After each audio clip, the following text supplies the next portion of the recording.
sa thèse aussi dans le cadre du LSE, donc c'est aussi une spécialiste de la forêt à laquelle je passe la parole tout de suite.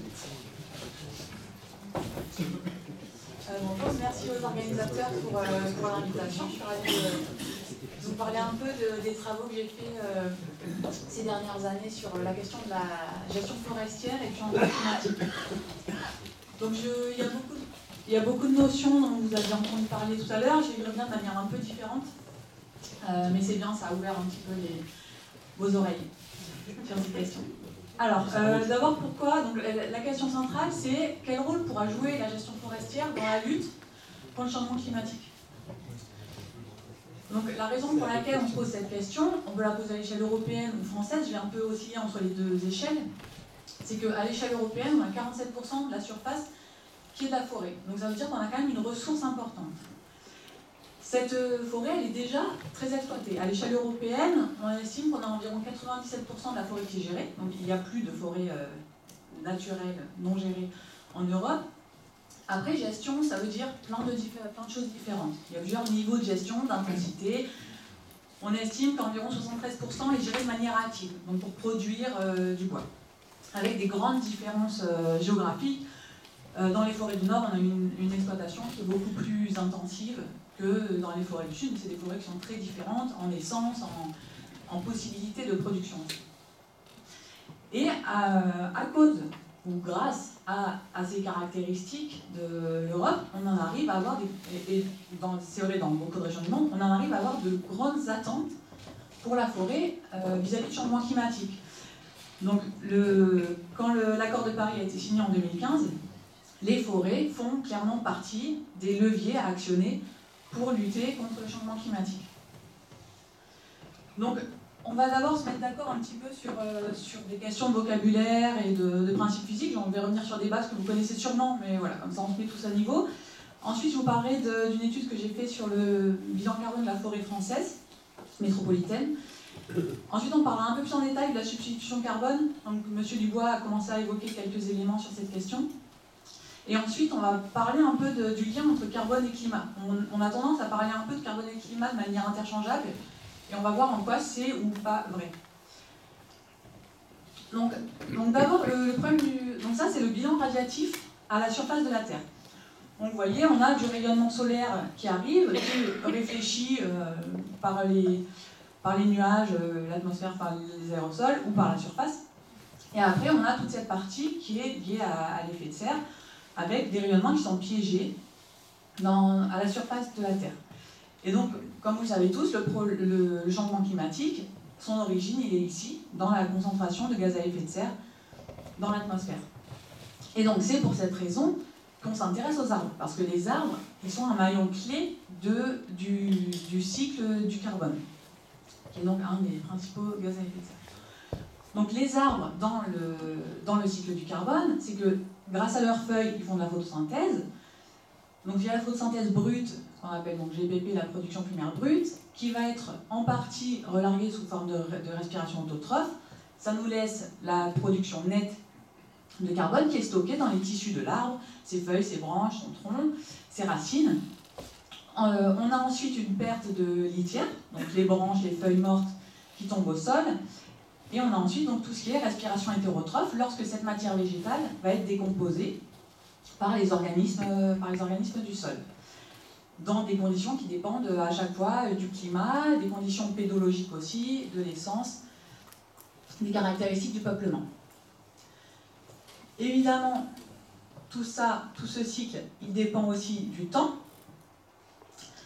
Donc là, je vous ai mis des exemples de valeurs, bon, ça a un peu bougé. Donc là, vous avez le cycle, on ne voit rien du tout. Bon, vous voyez à peu près la durée de la courbe. On a des courbes différentes pour les conifères et les résineux. C'est des moyennes, évidemment, c'est une courbe reconstruite. Et avec l'accumulation du stock de carbone dans les différents compartiments de l'écosystème. Donc vous voyez qu'on a une augmentation. Au début, on a une période de 10 ans environ avec très peu de croissance, et même plutôt du relargage. Quand l'écosystème est...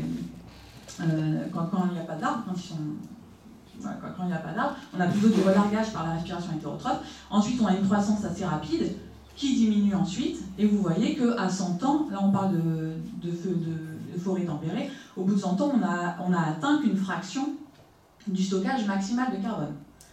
Donc cet ordre de grandeur, il est important. Aujourd'hui, on gère les forêts bien avant qu'elles aient atteint leur stock maximal de carbone. Donc ça, il faut que vous l'ayez en tête pour la suite de l'exposé. Et ensuite, il y a toute la partie filière de transformation. Donc là, on a fait rentrer du carbone dans la forêt, et il y a un moment où on le fait sortir. Donc on récolte le bois et on en fait des choses, donc par exemple des bâtiments, mais ça peut aussi être de l'énergie. Donc si c'est des objets, des matériaux, ils ont une fin de vie. Bon, si c'est de l'énergie, la fin de vie coïncide avec la vie. Et ensuite, la forêt, elle repousse. Enfin, ensuite, en parallèle, la forêt repousse. Et des fois, on se dit, bon, ben, ce bâtiment, en fait, il a évité qu'on fasse un bâtiment béton-acier. Donc on a évité les émissions, donc on a fait la substitution. Donc ça, c'est les 3 leviers dont on vous parle toujours quand on vous parle des leviers de la gestion forestière pour lutter contre le changement climatique. On appelle ça les 3 S. La séquestration, le stockage et la substitution. On voit un petit coup. Je ne veux pas faire la photo pour comme la bouteille est opaque, ça pourrait tomber. Donc voilà, donc là vous avez après les éléments qui vont vous permettre de suivre le reste de la discussion. Maintenant, je vais vous parler d'un travail que j'ai fait sur le cas de la forêt française. L'objectif étant de savoir quels étaient les bilans carbone de différentes options, de différents scénarios de mobilisation accrue de la forêt française. Pourquoi on s'intéresse à une mobilisation accrue du bois en France? Pour des raisons qui ont été évoquées par M. Dubois. La forêt française, elle est en expansion en raison de 2 principaux facteurs qui sont le fait que la forêt française est jeune à cause des plantations qui ont été faites après la guerre dans le cadre du Fonds forestier national. Donc on a des forêts qui arrivent à maturité bientôt, mais qui sont quand même relativement jeunes. Et aussi la déprise agricole liée à l'intensification, qui fait qu'on a des forêts qui ont aussi une surface de forêt qui augmente. Donc on a une forêt qui augmente en superficie et en volume. Donc c'est une forêt qui est majoritairement privée, à 75%, et qui est très fragmentée. Donc là, vous avez un peu les données dont les résultats vous ont été expliqués. On a majoritairement des petits propriétaires de moins d'1 hectare. Et donc tout ça, le fait que la forêt soit privée et fragmentée, ça justifie également que la forêt est relativement peu gérée, parce que en termes financiers, c'est plus difficile d'exploiter des petites superficies, et il y a aussi un désintérêt des propriétaires pour la production. Mais tout ça, ça justifie la volonté politique de dire ah bah, comme elle n'est pas assez, comme on prélève pas tout ce qui est produit, bah, du coup on doit prélever plus, et donc bah, c'est super, on a une super source de réduction de nos émissions. On va trouver le carbone là où il est, dans la forêt. Et donc, dans la SNBC, donc dans la stratégie nationale bas carbone, il y a un objectif qui est d'augmenter le prélèvement annuel de bois de 12 millions de mètres cubes par an d'ici 2026. Sachant qu'aujourd'hui, on est à entre 55 et 60 millions de mètres cubes par an sortis de la forêt. Donc l'objectif, c'est de passer à 62 d'ici 2026. Donc, pour cette étude, ce qu'on a fait, on s'est basé sur les données de l'inventaire forestier national. Donc, l'inventaire forestier, il a une grille sur toute la France, et donc sur chaque pixel, sur chaque point de grille, ils repassent chaque année, donc voir une forêt différente. Ils font des placettes comme ça, avec des cercles concentriques sur lesquels ils vont mesurer tout un tas de variables, comme donc, le type d'essence, leur circonférence, leur hauteur, les âges, le nombre de tiges et l'incrément radial, donc leur croissance en diamètre. Et à partir de ces données, on peut construire des modèles de croissance forestière. Donc là, vous avez un exemple. Donc ça, c'est pour le hêtre. Donc les points verts, ce sont les hêtres. Et vous avez toutes les placettes de l'inventaire forestier avec leur hauteur, donc la hauteur dominante du peuplement, en fonction de l'âge du peuplement. Donc on arrive à construire des courbes comme ça, qu'on va ensuite projeter dans le temps. Donc on va dire que cette placette-là, donc avec les différents, le faisceau de courbes du tracé là, ça va être pour des indices de fertilité. Et donc on projette la croissance des placettes. Donc par exemple, cette placette-là, on va projeter que l'an prochain, tac, elle sera là. Et après, elle sera là, elle sera là. Et donc on fait ce type de modèles pour la hauteur, pour le diamètre et pour le volume. Et donc ça nous permet de modéliser l'évolution de toutes les placettes de l'inventaire forestier en volume et en diamètre. Et l'intérêt de faire ça, c'est que du coup on peut faire des scénarios de récolte. On peut dire alors on continue à les récolter de la manière dont elles sont récoltées, ou alors on va changer, on va les récolter plus, ici ou là. Et pour savoir où est-ce qu'on va récolter plus, ici ou là, il faut connaître un petit peu aujourd'hui comment est-ce qu'elles sont gérées. Dans le scénario de référence, quelle forêt aurait été gérée de quelle manière. Donc pour ça, on a fait une représentation selon 3 critères des forêts françaises. Donc on a placé toutes les forêts de l'inventaire forestier, toutes les placettes, on les a placées selon 3 variables, leur diamètre, leur niveau d'exploitabilité et leur densité. L'exploitabilité, c'est un critère un peu agrégé qui prend en compte la pente, la distance aux axes routiers, la portance du terrain. Voilà, donc ça c'est l'IGN, donc l'inventaire forestier qui le calcule, et ça donne un indice facile à très difficile. Et donc on peut définir, en regardant les distributions des données, on peut définir des valeurs seuil pour le diamètre. Donc pour chaque essence et chaque classe de fertilité, on sait que les chênes de bonne fertilité, ils sont en général exploités à tel diamètre. Et donc on fixe une limite en diamètre, une limite en densité. Et ensuite, on fait l'hypothèse que toutes les forêts qui ont un indice d'exploitabilité inférieur à tel seuil, on dit que celles-là, elles sont inexploitables, leurs propriétaires ne vont pas les couper, ils ne vont pas les éclaircir, ils n'y font rien, elles sont inexploitables, elles sont en forêt principalement. Celles qui ont un diamètre supérieur au diamètre attendu de récolte, on va dire ça c'est des forêts qui ne vont pas être récoltées, parce que leurs propriétaires, pour telle ou telle raison, n'ont pas d'intérêt économique ou socioculturel à les exploiter. Et les forêts qui ont un diamètre, qui ont une densité supérieure à la densité attendue pour le type de forêt, mais un diamètre inférieur à leur diamètre de coupe, on va supposer que c'est des forêts pour lesquelles il y aura peut-être une coupe à la fin quand elles arriveront à maturité, mais il n'y aura pas d'éclaircie. C'est des forêts qui sont un peu c'est de la gestion opportuniste. Donc celles-là, on les déclare en surdensité. Et dans toutes les forêts qui ont une densité et un diamètre cohérents avec ce qu'on peut attendre comme type de gestion, on les qualifie de activement gérés. Donc l'intérêt de cette catégorisation des forêts, c'est que ça nous permet d'avoir des scénarios de gestion. Donc dans un scénario de référence, où on continuerait les pratiques actuelles, ces forêts-là, elles ne seront pas récoltées, celles-là, elles seront récoltées et non éclaircies, les activement gérées seront récoltées et éclaircies, et les inexploitables ne seront ni récoltées ni éclaircies. Et on peut ensuite, à partir de ça, donc voilà, donc ça c'est ce que ça donne. Donc je vous l'ai mis par essence, on l'a aussi par région, et en gros ce qu'on voit c'est que donc ce qui est intéressant c'est que par essence on voit apparaître les essences les plus gérées. Donc on a le pin maritime, évidemment qu'il y a beaucoup de forêts activement gérées et aucune inexploitable. On a le chêne vert qui est surtout en inexploitable. Voilà, donc on voit apparaître un petit peu les préférences de la filière et les caractéristiques pédoclimatiques des différentes essences. Et donc une fois qu'on a fait ça, on peut... Ah, j'ai plus les scénarios. On peut faire des scénarios. Donc on va faire des scénarios. Donc l'objectif de la SNPC, c'est d'augmenter de 12 millions de mètres cubes. Donc nous, on va avoir ces 12 millions de mètres cubes, où est-ce qu'on va les prendre? Et alors, est-ce qu'on va faire... On ne va pas dans le détail des politiques, mais on suppose qu'il y a une politique qui arrive par un jeu de subvention, par exemple, à mobiliser ces propriétaires forestiers-là, par exemple en subventionnant l'aval de la filière. Donc c'est des propriétaires qui sont déjà mobilisés, qui sont déjà actifs, mais du coup on va les inciter à couper plus vite. Ils vont vouloir sortir plus de bois. Donc ceux-là, on va avoir un scénario où on les fait couper leur forêt plus tôt, on leur fait raccourcir leur diamètre. On a un scénario vert dans lequel on va, pareil, on suppose qu'il y a un système d'obligation, par exemple de plan de gestion, qui va obliger ces propriétaires à faire des éclaircies. Et on va avoir aussi un scénario dans lequel on imagine qu'on arrive à faire récolter ces propriétaires-là. Donc là, ça va plutôt être par du regroupement de propriétaires, par exemple, pour arriver à faire des travaux dans les petites parcelles. Mais ça, c'est des hypothèses qu'on ne va pas détailler. Mais on suppose qu'on a des politiques qui arrivent à faire ça. Et ensuite, une fois qu'on a récolté dans nos scénarios, il faut qu'on transforme le bois. Donc ça, c'est la reconstitution des flux de matière dans la filière française. Donc vous voyez ce que je vous ai dit, on a à peu près entre 55 et 60 millions de mètres cubes. Ensuite, ce qui se passe, une fois qu'on récolte le bois, en France, on a une grande partie qui va directement en énergie. Donc c'est le bois de chauffe, il y a beaucoup d'autoconsommation là-dedans.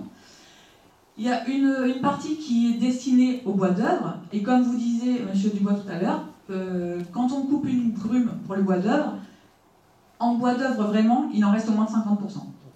Le reste, c'est du résidu, c'est du connexe de scierie, qui va partir soit en BI, donc en bois d'industrie, pour faire du panneau, ou du papier. Et à nouveau, quand on va faire du panneau ou du papier, on va avoir des résidus de transformation, et on va avoir une petite partie qui va vraiment servir de papier ou de panneau. Voilà, donc on a reconstitué tout ce cycle de production, et donc quand on a nos scénarios de gestion, une fois qu'on sort le bois, selon si c'est du feuillu, du résineux, de l'éclaircie ou de la coupe rase, on va l'envoyer partiellement dans les trois tuyaux, et on calcule ensuite combien de carbone est stocké, parce qu'à chaque étape, là, on va avoir un temps de résidence du carbone qui est différent. On a un temps d'espérance de vie qui est différent. Si on fait du bois d'œuvre, on va avoir une moyenne à peu près d'environ 20 ans. Si on fait de l'énergie, c'est inférieur au temps du modèle, c'est 2 ans en moyenne. Donc, autant dire, il est réémis immédiatement. Donc voilà les scénarios, je les avais mis après. Donc on va faire 3 scénarios. Donc un scénario où on augmente, où on fait des éclaircies dans des forêts en surdensité. Donc là, on va surtout avoir une augmentation du bois, on va seulement avoir une augmentation du bois énergie par rapport au scénario de référence. Dans le scénario où on va récolter les forêts abandonnées, on a une augmentation principalement du bois d'œuvre, mais aussi du bois d'énergie, puisque quand on augmente cette partie-là, on augmente aussi l'énergie par les connexes. Et pareil, on a des scénarios un peu similaires selon si on va chercher les forêts abandonnées ou si on va chercher dans les forêts actives moins jeunes, parce que c'est des coupes c'est des coupes dans les deux cas. Et donc, quand on fait ces scénarios, on les met dans la moulinette de la croissance, de la gestion et de la transformation, voilà ce qu'on trouve. Donc là, vous avez les stocks de carbone en millions de tonnes de carbone, en millions de tonnes de carbone, dans le réservoir in situ, donc dans la forêt, et dans le stock de produits bois. En noir, vous voyez le scénario de référence. Donc déjà, c'est intéressant de voir la croissance du stock de carbone dans les forêts françaises si on continue à les gérer comme elles sont gérées, donc on prélève peu du prélèvement annuel. On voit que par rapport à la courbe que je vous montrais au tout début sur le rythme de croissance des forêts, on n'est pas encore à la maturité. Les forêts françaises, démographiquement, on n'a pas de changement climatique là-dedans. C'est pour ça qu'on s'arrête en horizon temporel assez court. Les forêts françaises, elles continuent à séquestrer. Et on a une petite augmentation aussi dans les produits bois, parce que quand même, on augmente aussi la récolte, parce qu'elles arrivent un peu à maturité. Ensuite, ce qu'on voit avec les différents scénarios. Si on augmente la récolte, donc là c'est des éclaircies, donc on augmente des éclaircies, donc on a une augmentation progressive, mais finalement on sort du bois sans vraiment créer de repousse, parce que c'est que des éclaircies, et le modèle il n'a pas l'effet amélioration de la production. Donc le scénario vert, il est un peu caricatural, il est intéressant pour donner une enveloppe. Et on a peu d'augmentation avec le scénario vert de produits bois, puisque c'est de l'énergie qu'on fait, et donc à peine on est dans le stock de produits bois, à peine il ressort. Donc c'est très faible. Ensuite, les scénarios jaunes et rouges, là on voit que dans la forêt, on a une grosse perte de carbone. Parce qu'on sort beaucoup de gros arbres, on sort beaucoup de gros bois, et donc on voit cette chute. Et ce qui est intéressant de voir là, c'est que, vous voyez, l'importance de la chute ici, elle n'est pas du tout compensée par le gain dans les produits bois. Et ça, vous le comprenez, vu ce que je vous ai dit avant, sur les 45%, les 40% de bois qui restent après la transformation. Et je vais pas parler des résidus de récolte. Donc au moment où on coupe l'arbre, on va seulement prendre le tronc, mais on laisse aussi toute la biomasse. On laisse les branches, on laisse les feuilles, les épines, les aiguilles dans le bois. Donc là, c'est intéressant de mettre en rapport la perte de carbone dans la forêt avec le gain dans les produits bois, qui en plus ont une durée de vie en moyenne relativement faible. Et donc si on cumule les deux, voilà ce qu'on voit. On voit que dans tous les scénarios où on augmente la récolte, donc on augmente la sortie de bois, au total on a émis tout ce qui est inférieur à la courbe noire, c'est ce qu'on a émis en plus comme carbone dans l'atmosphère. Donc si on sort plus de bois de la forêt, on émet plus de carbone. Alors peut-être que c'est pas ce à quoi vous vous attendiez. Parce que souvent, quand on présente ces résultats, on rajoute une troisième composante que j'ai mentionnée, qui est la substitution. Si on regarde la substitution, faite de manière usuelle, c'est-à-dire qu'on multiplie la récolte. Donc là, je l'ai fait de manière usuelle, mais quand même un tout petit peu rigoureuse. J'ai seulement appliqué un coefficient de substitution au bois additionnel. Donc c'est-à-dire que le bois qu'on récolte en plus, donc celui-là, celui qui est en plus par rapport au scénario de référence, on va dire, ok, toute cette récolte supplémentaire, elle évite des émissions fossiles. Donc voilà, on a ce stock de carbone-là qui est des émissions évitées. Et alors là, si on prend en compte ce critère-là, ok, on a un scénario dans lequel, d'ici 20 ans, enfin 25 ans, parce que là, on commence en 2015, au bout de 25 ans, on est arrivé à avoir un meilleur bilan carbone que si on ne sortait pas de bois. Mais les autres scénarios, donc avec les forêts abandonnées, on arrive, on sent que ça va venir, mais on n'y est pas. Et si on fait de l'énergie, là, ça marche toujours pas, c'est pas possible.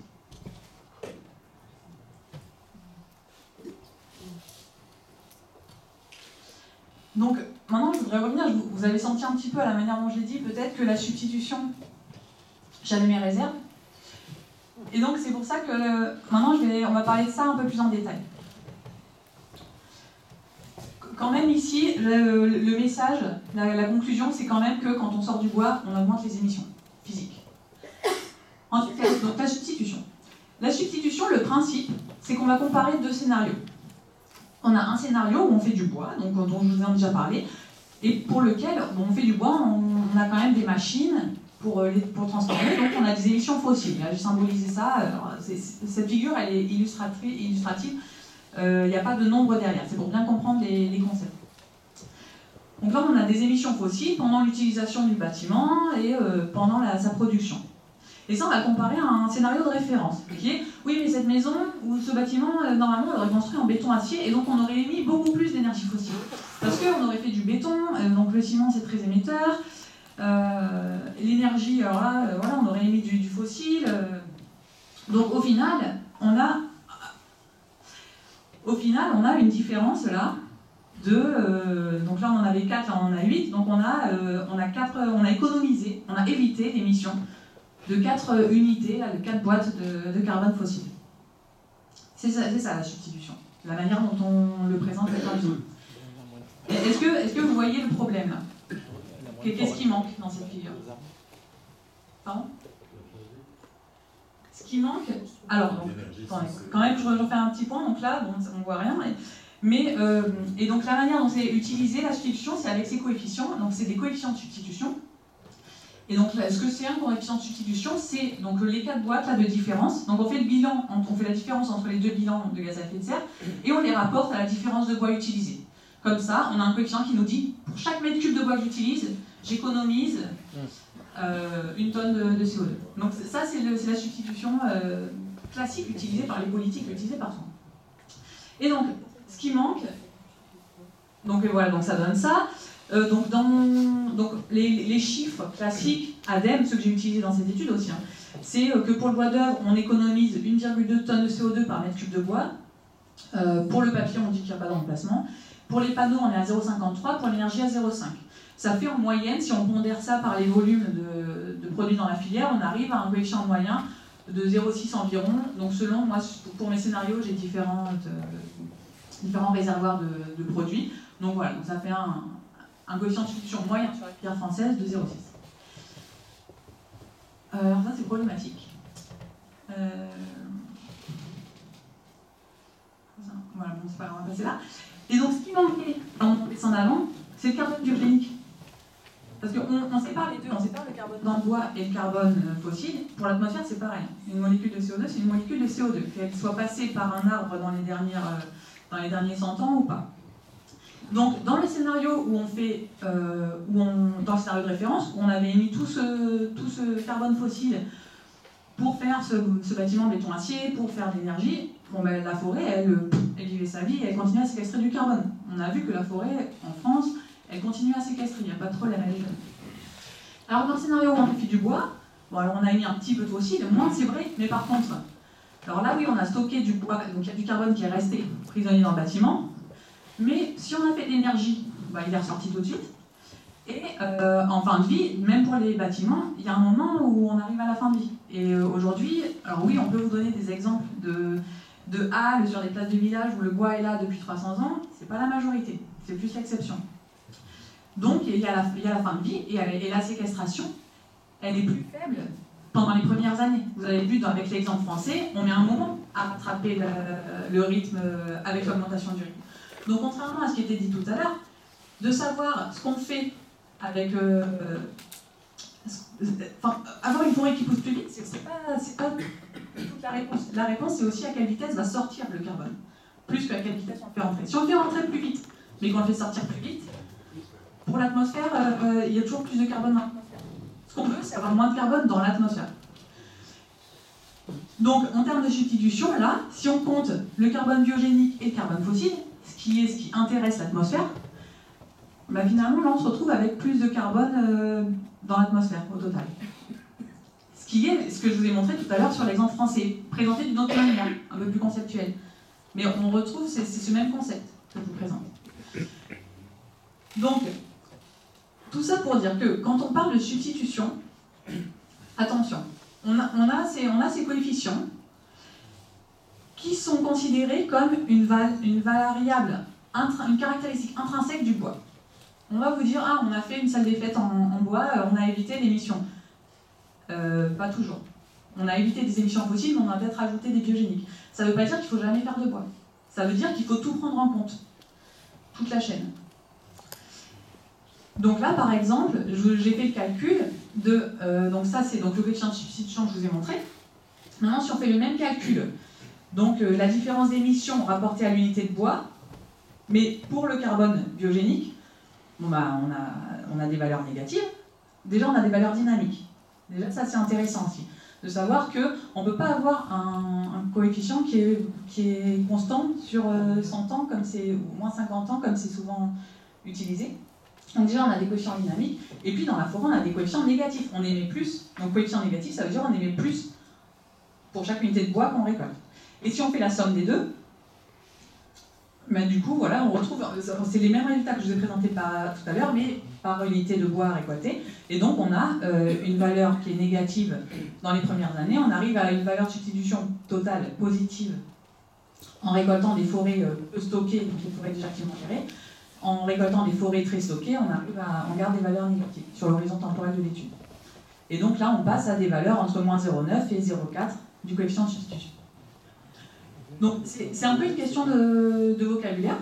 C'est juste de savoir que quand on vous dit que l'utilisation du bois évite 1,2 de l'émission de 1 tonne de CO2, c'est qu'une partie du problème.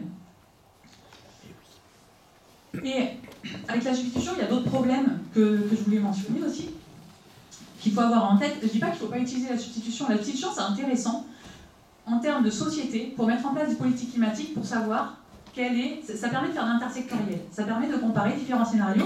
Et oui, on veut savoir ce qui est le mieux. Et il faut prendre en compte aussi, on a besoin de construire. Mais on ne peut pas juste dire le bois, c'est toujours mieux. Et c'est ce que les coefficients de substitution font. Donc il y a plusieurs. Donc, la prise en compte du carbone biogénique, c'est ce que je viens de vous expliquer. C'est, à mon sens, le plus gros problème quand on parle de substitution. L'effet rebond, c'en est un autre. C'est le fait que donc on a les réductions d'émissions attendues, et puis il y a des processus socio-économiques, les changements de prix, les changements de comportement aussi, la compensation morale. Ah ben comme j'ai mis une pompe à chaleur, du coup c'est bon, je peux partir en vacances en avion. Il y a plein de mécanismes socio-économiques qui font qu'on n'attend pas, non, mais c'est des choses qui sont étudiées aujourd'hui. Parce que c'est des mécanismes qui existent. Je peux mettre dans un sens, on fait quelqu'un hier à parler de l'inverse, de dire comme je suis dans une spirale positive, donc en plus je vais partir en vacances en train. Mais voilà, aujourd'hui on ne sait pas trop, mais en tout cas, ça a été observé, puis il y a plutôt des réductions d'émissions liées au changement, au processus socio-économique. Les autres problèmes que je voudrais mentionner, c'est la dynamique du scénario de référence. Donc, un coefficient de substitution, il dépend de deux scénarios. Et donc là, par exemple, vous avez les émissions liées au bâtiment béton-bois. Il ne faut pas croire qu'il n'y a que la filière bois qui travaille sur le changement climatique aujourd'hui. La filière béton aussi, ils essaient de réduire leurs émissions. Donc, Tout ça, ça va changer aussi. Donc la substitution, c'est intéressant pour prendre des décisions aujourd'hui. Il faut être conscient